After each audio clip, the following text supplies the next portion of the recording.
He was listening to testimony because he was giving us notes and participating in the defense, so he was not falling asleep.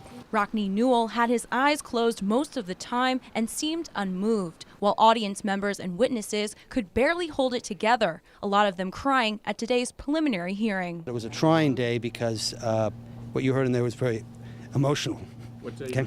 The night of the Ross Township shooting came alive inside the courtroom. A recording of the township meeting revealed the rapid gunfire and then yelling and screaming, people moaning after being shot, then silence, and Bernard Cozen yelling, "He's coming back." Then Linda Kozik yelling to her husband Jerry to stay with her and to breathe.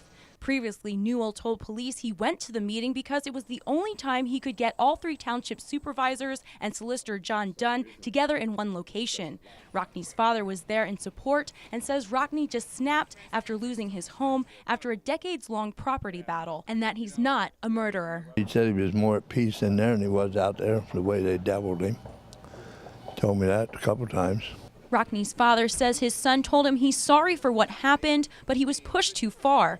Newell now has additional charges filed against him for what he's accused of doing August 5th. Reckless endangerment for the other people in the room at the time of the shooting, and attempted murder for the three supervisors, each of them individually, and Mr. Dunn.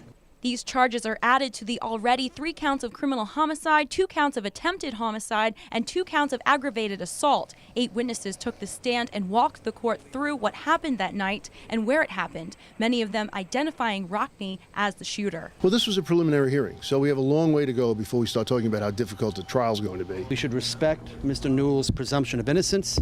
He's presumed innocent unless and until a jury of his peers find him guilty beyond a reasonable doubt. Everyone just wants justice, no matter what side they're on. Mr. Newell will have a just trial, and I'm sure it will be exactly what we hope for. I didn't have a fair trial, but, you know, let up to the authorities.